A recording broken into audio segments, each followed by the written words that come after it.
Our goal is to have all this funding go immediately to having a company and climate impact. And that means getting hardware in the soil, connected to solar panels, and making fertilizer, decarbonizing fertilizer production in the valley. So we're going to be driving up and down California Central Valley, trying to use this funding in a productive way to decarbonize this industry and get going. Welcome to the podcast. I'm Frank O'Sullivan, Senior Lecturer at the MIT Sloan School. It's a real pleasure to have you all with us here today for a special episode focused on the MIT Clean Energy Prize, and specifically the two teams that this year walked away with the grand prize and the runner-up prize. Those are Nitricity and Harmony Desal.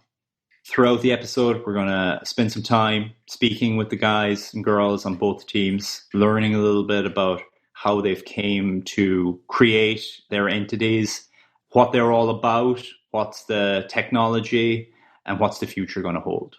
The Clean Energy Prize itself, one of those remarkable entities that has kind of emerged over the past decade or longer here at MIT to support addressing the global challenge of innovation, technology innovation, market and commercial innovation, to drive towards solutions to the climate and energy challenges that the world is facing in the 21st century.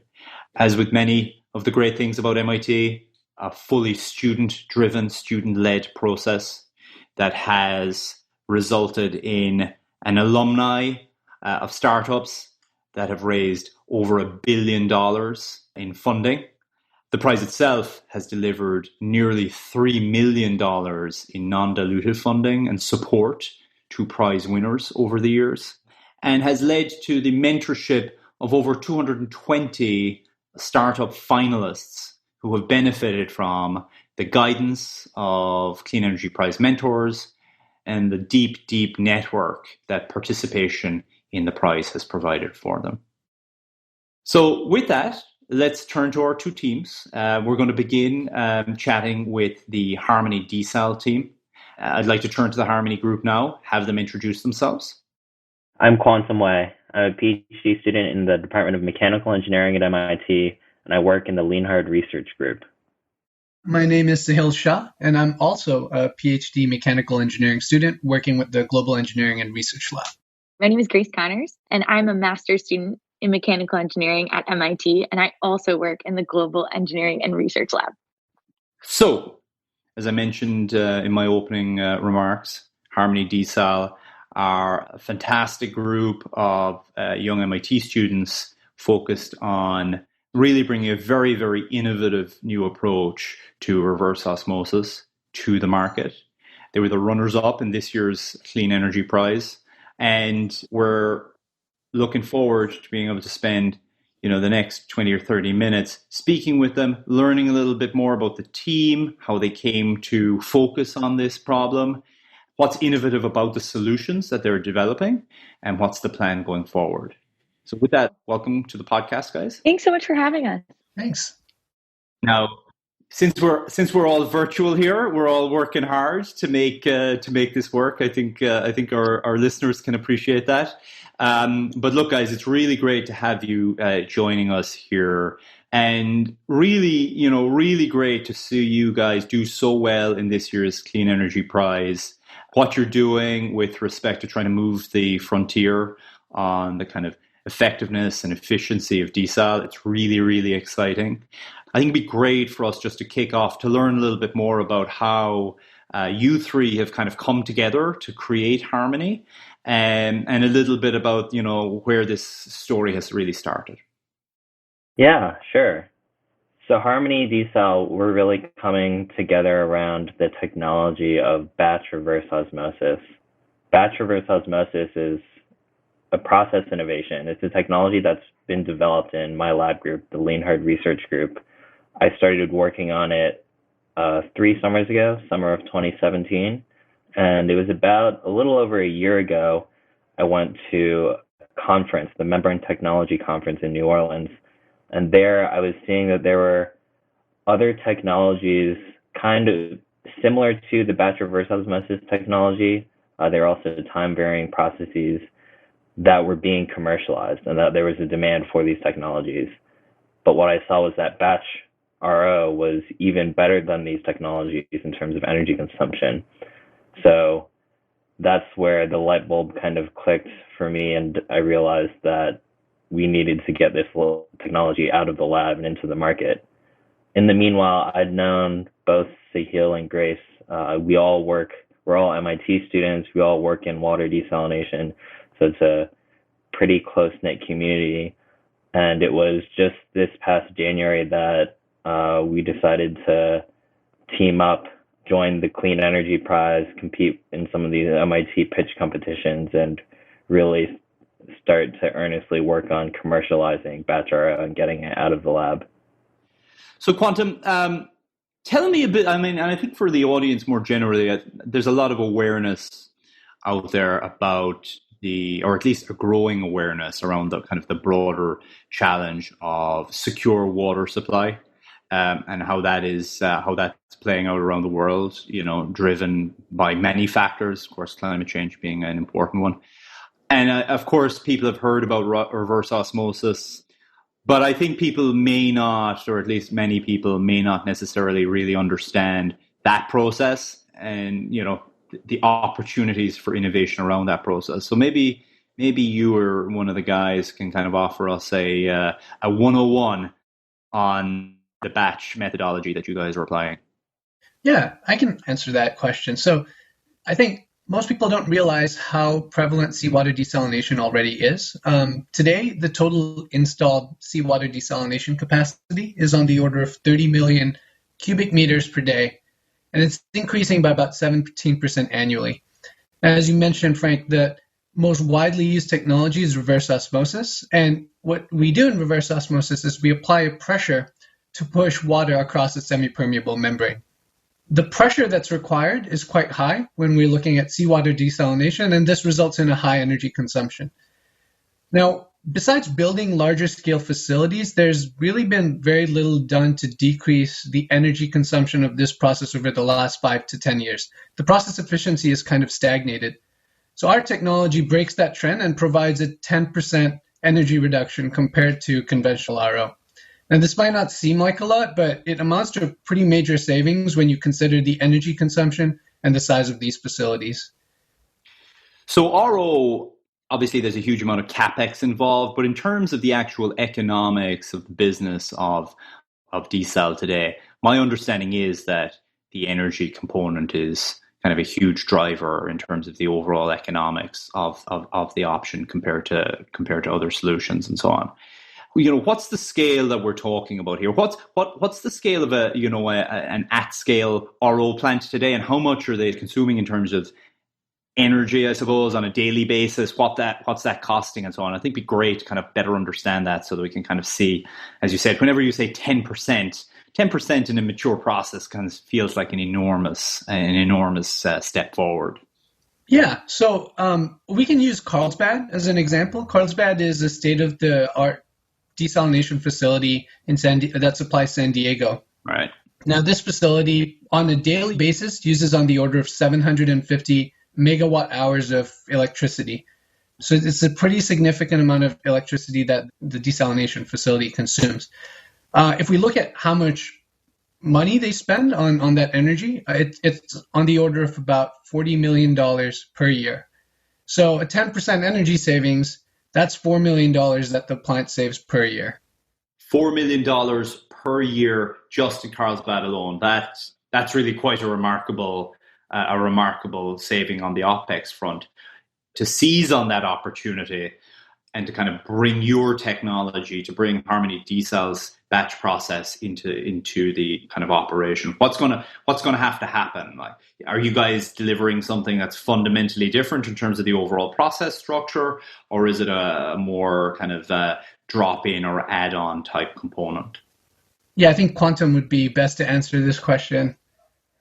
Yeah, so batch RO is a process innovation, and the cool thing is we've got a system in the lab that uses mostly off-the-shelf parts. So, the most important part being the membrane. We're using the same old membranes you'll find in a regular desalination plant. What is special about our system is we've got a bladder That's kind of the secret sauce, and that's what allows us to vary the pressure in the system and save the energy. So that bladder is the one custom-made part, but everything else is off the shelf. We could do a retrofit. We could construct a new plant with these parts. So I guess that then brings us to, the commercial opportunity, right? So there's been this kind of innovation at the lab level. You've described that, Quantum. You've kind of described the scale of the impacts, Sahil, that this could have. I guess the next question is, and you guys have laid this out in your Clean Energy Prize pitch and so on, how you're going to go after that. Maybe for the listeners, Grace, you might be able to kind of take us through what the vision is for building Harmony Desal going forward, how you guys are kind of addressing this growing market, this growing need, and what are the next steps now that you've walked away with a finalist position in the Clean Energy Prize? Yeah, sure. I think our long-term goal, like our ultimate vision for Harmony Desal, is to provide like equipment for plants like Carlsbad. But the three of us right now probably can't convince Carlsbad to buy equipment yet. So our path for getting there starts with a pilot scale validation test next summer on real water. So this is going to be the first time we're taking the system out of the lab and into a testing facility. And our hope is to do that in New Mexico at the Brackish Groundwater National Laboratory that's located out there. Then after that, we're going to focus on selling equipment in the Caribbean. And the Caribbean is a great market because the energy costs are really high and they already desalinate quite a bit of water. So we're planning to sell small scale plants to resorts or hotels or people that are looking for higher quality water than potentially offered by the municipality, or are just separated from the municipality like physically, or there's no piping to the municipality. So that's very common in the Caribbean or in island nations typically, that you can have private water sources or private water desalination systems. So our hope is to provide those. And then that gives us the opportunity to refine our equipment design and then also get long-term plant data, which is really important as we try to pivot towards selling capital equipment to large-scale municipalities like Carlsbad. And I think that's really going to allow us to build credibility while earning a bit of recurring revenue by selling water to these facilities in the Caribbean. That makes a huge amount of sense. And I think in looking at the Caribbean, you guys are obviously kind of have found a very interesting pain point that's going to hopefully allow the demonstration and, as you said, building this track record in terms of the operational data and so on. That's going to be needed for a larger scale deployment, whilst at the same time, obviously, probably delivering a kind of quite a compelling economic solution too down there, where they have to rely on oftentimes oil-fired generation and so on to drive their energy needs.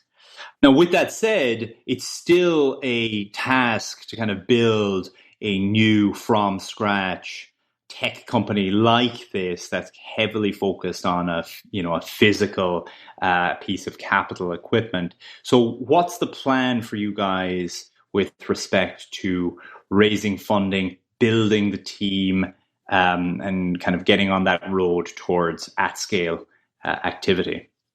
Yeah, well, we're currently applying for funding. We'll take all the funding we can get. So yeah, there's an internal MIT program put on by JWAFS. That's the Abdul Latif Jameel Water and Food Systems Lab, and the Deshpande Center. They're a center for commercialization, and they've got funding available exactly for what we're trying to do for MIT students who are trying to take technologies out of the lab and into the market to try and commercialize. So we've got a proposal. We're waiting to hear back about that funding later this summer. The Bureau of Reclamation has a call, the Pitch to Pilot program, which is exactly for what we're trying to do, which is pilot an innovative desalination technology out at the research facility down in New Mexico. I think a little later on down the line, we'll definitely looking into funding from the federal government, SBIRs, NSF, ICOR, all that good stuff. And of course, I guess you guys have been, in the shop window, so to speak, as well, in terms of going through the Clean Energy Prize really coming out on top. Have you found, or has that kind of opened up any new conversations with potential investors, people that are like looking to support the effort here? I know certainly there's a lot of interest in kind of addressing the broader water challenge amongst kind of earlier stage technology investors at the moment.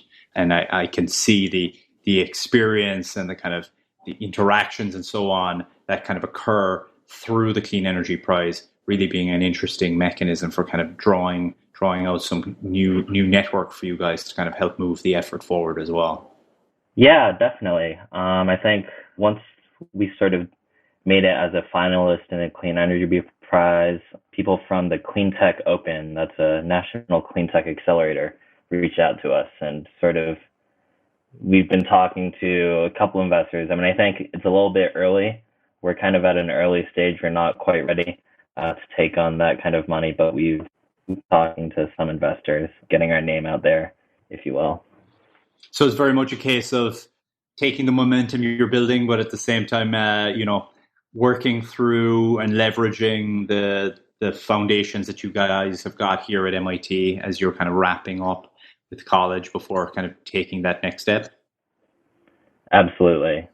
Yeah, I think there are a lot of resources here at MIT that we can take advantage of while being students, and I think those resources are ideal for the stage that we're at right now, which primarily involves scaling up to a larger pilot. Having said that, as Quantum mentioned, I think the Clean Energy Prize was really fantastic in helping us network with people that will be able to help fund the next stage of development. Well, then on that, maybe to speak a little bit more about the Clean Energy Prize journey for you guys. Obviously the Clean Energy Prize, its mission there is to kind of support and bring new and innovative technologies to the world. But, as important as the technologies themselves are, the process of kind of really helping innovators and entrepreneurs learn and understand the next steps, et cetera, that's become a really important and valuable feature of the effort too. I'm curious just for you three, and I know you've had quite an amount of early stage startup experience as well. Certainly you, Grace, you have an impressive resume in that respect. But I just curious, maybe on some of the softer side of things, how going through the process has helped shape your perspective about the next step, the skill sets that it's added to, and so on, and maybe some reflections on kind of what you guys think the Clean Energy Prize could do more of, actually, in kind of helping folks like yourselves as you're going through this process. So I can answer this. I had a great call with two of our mentors. And it was actually the day MIT shut down. So it was a very hectic day for me. And I had a call with two of our mentors, and I think Sahil and Quantum both couldn't make it. And I think it was because I had forgotten to share the calendar invite with them.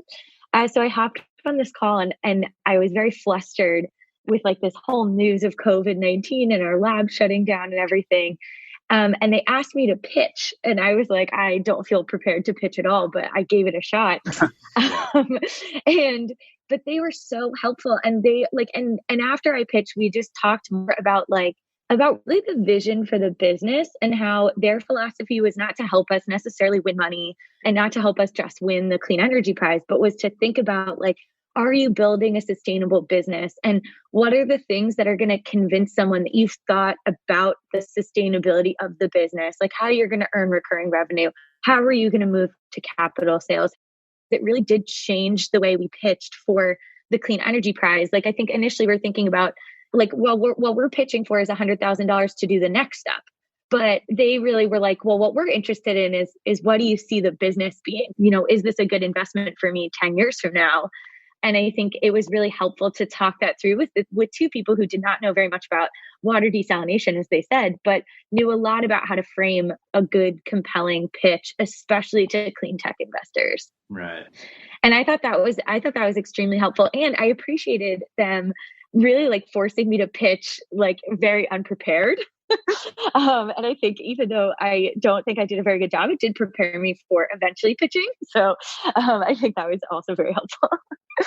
And I think the Clean Energy Prize does such a great job of enabling you to meet these resources. And I think this year, especially, it was very difficult because of COVID-19 happening in the middle of the Clean Energy Prize. But really introducing you to people from all kind of walks of life who can offer feedback on your presentation and your pitch and your business plan. And I thought that was really helpful. Well, what I can certainly say is that in speaking with you guys now, it feels like you guys have taken a lot from the prize process and so on in terms of like the compelling story that you're telling and the excitement actually that I think kind of surrounds what you guys are doing. You know, frankly, what you're doing really is kind of profoundly innovative in this particular space. And I certainly encourage all of our listeners to go do a little bit more digging. The 10% performance boost, that really does matter.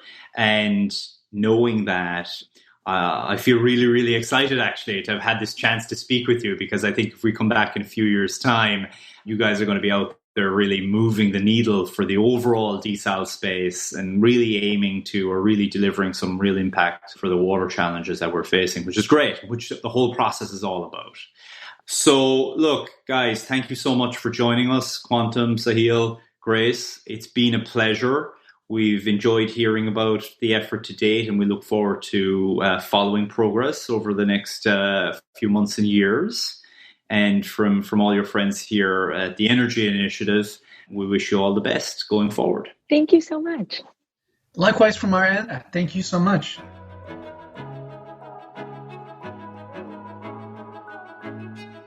Okay, so turning now to the 2020 winners of the Clean Energy Prize, Nitricity. It's an absolute pleasure to have joining us all the way from California, Nico, Josh, Jay, and Brian. Welcome, guys. First, let me begin by maybe asking you each to kind of give a little more formal introduction, who you are, what you're doing at the moment, and so on.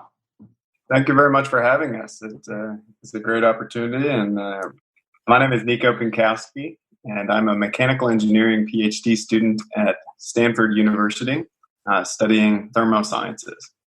And a couple of years back, I started as a class project working with Brian, Jay, and Josh on how to decarbonize nitrogen fertilizer production, and that's really where this company began. My name is Brian Rohr. I'm just finishing up a PhD at Stanford University in the chemical engineering department. I came to Stanford with the hope to work on a big energy problem, and I got linked up with Nico, Jay, and Josh a couple of years ago and started working on Nitricity. And I'm Jay Schwalbe. I'm a recent graduate from Stanford from Matteo Carniello's group in the chemical engineering department. And as the other guys have mentioned, we've been working for quite some time on decarbonizing fertilizer. And so it's exciting to be working on Nitricity now. And I'm Josh McEnany. I have a PhD in chemistry from Penn State, where I did renewable hydrogen production, electrochemical processes, and did a postdoc at Stanford doing nitrogen fixation, and then joined Nitricity and been working here ever since. Well, guys, I think, for many of our listeners here on the podcast, when we think about energy problems or the energy challenge or broader sustainability challenges, a lot of the focus tends to be in, the generation of electricity and so on. But of course, when we look at the grander scheme of things, we have a challenge right across the economy in terms of feedstocks and the production of feedstocks and so on. These are large and challenging areas to kind of address from a decarbonization point of view, whilst simultaneously also managing the fact that we have a kind of a growing economy, growing populations, and so on. And that's really what's fascinated me about what you guys are doing, what Nitricity is doing in terms of looking at creating pathways to clean, sustainable fertilizers. I'd love to kind of maybe start at the start a little bit, just understand how this idea has come about, how you guys kind of came together as a group, and kind of really what it is that's really innovative and new about what you guys are currently doing. Great question. Personally, I got into this through a Stanford class project. Stanford has a really great class called Stanford Energy Ventures, where students explore some of the biggest challenges in energy today. Many, as you noted, based around the generation of electricity, but many others based on using electricity and energy that goes in is embodied in physical goods. And fertilizer is a big area for that. And so we worked at it as part of a class project once, and then we signed up for the class twice. And that's kind of how I got involved in it. But I think that these gentlemen have spent their whole PhDs and Josh's whole postdoc working on this for much longer than I got involved. Yeah, I started working on ammonia at the beginning of my PhD, and was soon after joined by Josh as a postdoc in Tom's group, and then Brian as a computational student in Jens's group. And it was part of a really big group of researchers who were tackling this kind of huge problem, kind of with a combined computation and experimental approach. And we found an awful lot of ways not to make ammonia. Yeah. You can sum up much of my PhD. I think maybe Josh and Brian can attest to that. Definitely. We tried a lot of stuff that didn't work very well, but eventually landed on this, which is pretty good. I came to Stanford. I was working at a tech company in Boston, and I decided I wanted to take a crack at a big energy problem. So I came to the chemical engineering department at Stanford. I remember I asked my advisor, Jens Norskov, there are a lot of big energy projects that he works on, and I asked him, just which one are you the most excited about? Because I figured this guy probably knows a lot more than me about all these problems. So I just asked him which one he was the most excited about. And he said electrochemical fertilizer. So I was like, I will choose that. I will work on that. That makes a lot of sense. Just as a slight aside, I was reading, there was an article just published, I saw it this week, just pointing out the fact that, related to the COVID story, the point that there's too much focus on positive results in peer-reviewed literature. So, I think we could all probably attest that it would be much better if some kind of null and void efforts were considered a useful contribution as well. So with you guys there. Well, look, I'd kind of like to maybe just for the sort of kind of the broader audience that we have here on the podcast, get a nice layman's description of kind of at the core what it is about the technology first and foremost, before we kind of dive into how you guys see taking this and kind of moving it forward as a new venture. Great question. I think the best way to describe it is if you were to come across it on a farm and what you'd see. And so we're currently working on a farm in Fresno, California, at the Center for Irrigation and Technology. And if you drive up to this farm, you'll see a 3 kilowatt array of solar sitting in the middle of a field. And we designed and put that array in there. But this isn't a normal solar array. Underneath this is a device that we developed that converts air and water and the renewable electricity coming from the panels. It converts those ingredients into nitrogen fertilizer in solution with water. And then off to the side of the panel, you'll see this coupled to the irrigation system. And so we turn air and water and electricity into nitrogen fertilizer, and then we provide that to crops directly at the point of use. And the magic is in the technology that sits underneath that panel.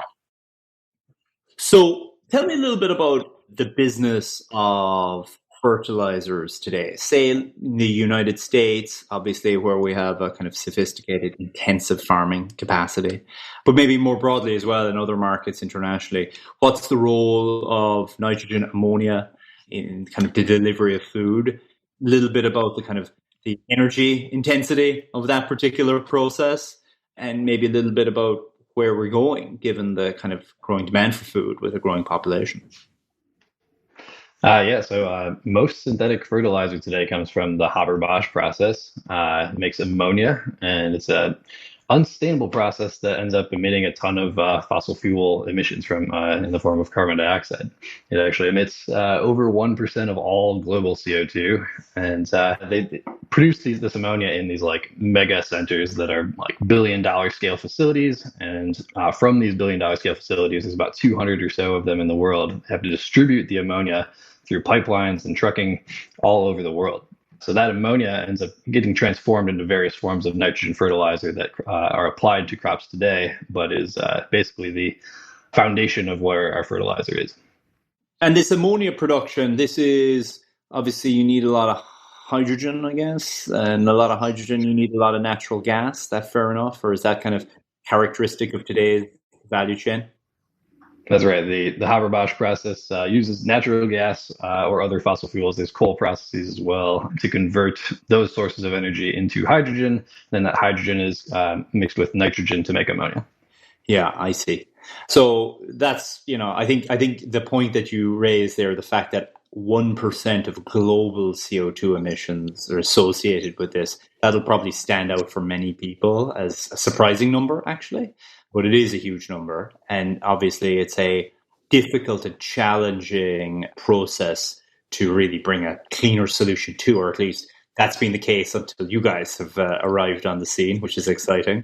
What's the vision now, guys, that you've kind of moved to the point where you've come together as a group, you've got the technology through some initial work, you're gaining momentum with, winning things like the Clean Energy Prize, which is a huge deal. How does this grow to kind of meaningfully kind of address this market? How do you guys hope to kind of take it forward? So I think one of the big things we're targeting is not just those carbon emissions that Josh just talked about, but when you look at how fertilizer is actually used today, an awful lot of it is just washed off the field, and that leads to eutrophication. Right. There's also a lot lost through microbial processes that produce N2O. And the global warming potential of that is actually much greater than the CO2 that's emitted by just the Haber-Bosch process. I think that's probably a superb point. So let's come back to the first and foremost, because coming from a farming background myself, I know for sure one of the most depressing things a farmer can face is having spread your fertilizer, that it rains and all your fertilizer just washes away. In your system, is it a more integrated system where you're producing it and then you guys are kind of managing its kind of distribution in a more effective sense than is kind of typically the case today? So as I think Nico was alluding to when he was describing our system, one of the attributes we're really excited about going forward is the ability to put this on a farm and couple it very directly to the irrigation. So that will indeed allow you to kind of apply the fertilizer as it's needed, rather than kind of putting it down and hoping you don't lose all of it. I see. So it becomes a kind of a distributed, integrated component in the overall management across the farm. Yes, sir. And one aspect that we like to point out is, if you install a system that turns air and water and solar into fertilizer on your field can effectively fertilize itself. And you can shift the focus from the factories and from the supply chain and what's cheapest to ship and what can be best produced in a very large factory. You don't focus on that anymore. What you focus is on the field itself and nothing other than delivering the most perfect form of nitrogen at the most perfect time, pH, and everything else to maximize how you grow crops effectively and minimizing waste and CO2 emissions. So, to be honest, guys, I have to say this sounds too good to be true. Maybe it's just because you guys are slick West Coast kind of guys, and us guys up here at MIT are not quite as good at selling. But where's the current hitch, at least, or where is the current challenge with respect to this? Because what you're describing, it feels to me like there must be an immediate and enormous kind of market, or at least appetite for solutions like this. Yeah, well, first and foremost, our team effectively moved about several blocks away from the farm where we installed this first system. If it were easy to do, we wouldn't be effectively living on a farm right now working on the system. But I would also add it does require a fair amount of energy. So one thing that we are taking advantage of is the falling cost of solar panels. If you were to try to pull this off 10 or 15 years ago, it wouldn't have made any sense from a cost standpoint, just because the renewable is too expensive. Right. What about enabling solutions in other markets? So you guys are working in Fresno, California now, like in some of the best agricultural land in the world, I guess. Certainly some of the most sophisticated farms in the world. But going forward, for the company, I suppose, maybe more specifically, is the niche going to be in serving a market like that here in the States, maybe in Europe, or other kind of large scale intensive agri sectors, or is there a play for what you guys are doing in places like India and so on, where we've seen quite interesting approaches to, renewable irrigation, etc., as well begin to kind of gain some traction. Yeah, one of the key things we're thinking about is for like beachhead markets and things is because of this very advanced, complex distribution network of 200 Haber-Bosch facilities going to all the farms in the world, you end up getting 3 to 5 times the cost of your fertilizer than you would if you lived right next to the gate of one of these Haber-Bosch facilities. Right. So these high distribution costs contribute to an excellent opportunity for Nitricity to get in the market while we continue to bring our costs down. And we see a really big opportunity in, of course, like very sunny places where we can take advantage of the solar electricity being cheap and abundant, but also eventually into developing markets where they have little access to fertilizer and they have an incredible need for more crop growth to feed their populations. Right. So in terms of then going after all of this, guys, so tell us a little bit about exactly where Nitricity is today as an entity and what the kind of now that you've got a big check, maybe not so big a check, but a check from the Clean Energy Prize at least, what are you guys going to do with that, and what's the kind of near-term commercial plan look like? Great question. So right now we're executing a contract on a small farm, a test contract, test system on a small farm. But the next thing to do is build something that's representative of a standard farming plot of land. And so scale from really our 1 acre sized test system now to an irrigation set you'd actually see on a farm today. And these are much, much larger. These are anywhere from 30 to 130 acres. And so, this prize is a great opportunity for our team, and it's going to have an immediate company and climate impact, helping us put a system in the soil on a larger, say, 50 acre plot for the next year is the goal. Something that you could see scale to mini farms around California, Central Valley, and around the world where there's a need for it. So in terms of kind of the earlier markets that you guys are going to be kind of increasingly relevant in, is what you're offering really something that's going to kind of be a compelling play within the organic sector initially? That's a great question. And we recently toured a large commercial organic farm. Actually, Brian and I last weekend, or the weekend before. And what struck us is that organic fertilizer today is very expensive. For example, a great organic fertilizer today is chicken feed, and this provides a lot more than nitrogen. It has some N, some P, and some K, and many other things in there. So you're not just buying nitrogen. But nitrogen is the most essential nutrient needed to help plants grow. And if an organic crop needs nitrogen, you have to go to something like chicken manure to get there. There's, to the best of our knowledge, there's no regulations based on what the chickens eat that make that manure. And so often it's Haber-Bosch nitrogen fertilizer that's passed through an animal and then collected and put on the field for, even more carbon dioxide emissions than what would happen if you were to just buy it from a factory. Right. And in addition, there's additional shipping and whatnot there. And it's very expensive. Organic fertilizer, organic nitrogen is very expensive. And we recently had a great quote from a very well-known farmer in California. We asked him, he said, "Sir, what do you do if it's the middle of a season? You put chicken manure down at the beginning of the season to get your nitrogen, but now it's the middle of the season and the tomatoes are, starting to bear fruit, and this is when the plants need a lot of nitrogen. What do you put down in the middle of the season?" And he said that there's really no great cost-effective options today to do that. And so if this could qualify as organic, it would be a big game changer for our company, most certainly. I was wondering that. Are you guys qualified organic? You guys have to go through the process. Is there a process out there I know there are processes for some certifications at least. Right? Is this high on the agenda? Oh, yeah, definitely high on the agenda. There is a process for becoming organic certified, and we're definitely looking into going through that process. At a high level, our only ingredients are air, water, and electricity, so there's a strong argument to be made for it being an organic fertilizer, but there is a formal process that we need to undergo before we can claim that we have that label. Right. Well, given all of that, guys, tell me a little bit about partnerships or kind of interest from investors and so on. I mean, where are you guys at in that process today? And maybe some reflections on the role the Clean Energy Prize and participating in the Clean Energy Prize has played in kind of growing that network, shaping that network, providing some exposure for what you're doing? So I think one of the really great things we've had so far is being able to interact with so many farmers. And I think that's really giving Nitricity an idea what farmers really need. Going to enable us to kind of match what they really want.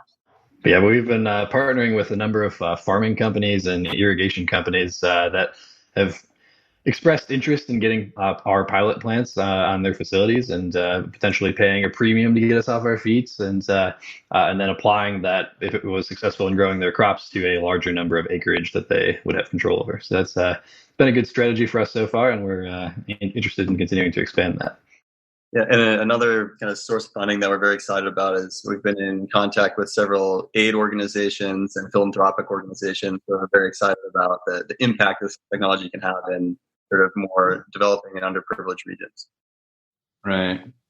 So I know that, I guess you guys are kind of stepping into this now in a kind of more full bore kind of manner, I suppose, and that's exciting. What's the plan just in terms of scaling up and so on over the next, maybe over the next 6 months, obviously assuming that COVID doesn't switch everything off for another 6 months. But now, I guess now that lockdown is being kind of phased out, what's the Nitricity plan for the foreseeable future? Yes, sir. Great question. So, we're delighted to recently win this MIT Clean Energy Prize Award. We were also recently awarded the grand prize for a business competition at Stanford called the BASIS competition for another $45,000, which is very exciting for the company. And, we're talking to a lot of outside investors. And actually, we were awarded another great one. We can't publicly release it just quite yet, but we've gotten a lot of people who are believing in this vision. And so it's really humbling and exciting to be able to work on this and to have other folks supporting us. And, our goal is to have all this funding go immediately to having a company and climate impact. And that means getting hardware in the soil, connected to solar panels, and making fertilizer, decarbonizing fertilizer production in the valley. And so we're going to be driving up and down California Central Valley, trying to use this funding in a productive way to decarbonize this industry and get going. So scale up is the next stage, is getting on a real 70-acre plot. And it's a big scale up. That's something we're really excited about and could have a big carbon dioxide impact. Well, guys, look, we're very much looking forward to following you over the next few months and indeed years as you kind of move this effort forward. And really appreciate you being willing to take a few minutes today to come speak to us about what you guys are at just at this kind of nascent period in the company's kind of formation and startup. And really, all I can say is I wish you guys all the very best going forward. Thank you very much. Thank you. Thank you for having us on. Yeah, thanks. We really appreciate this opportunity. It's awesome. Thank you.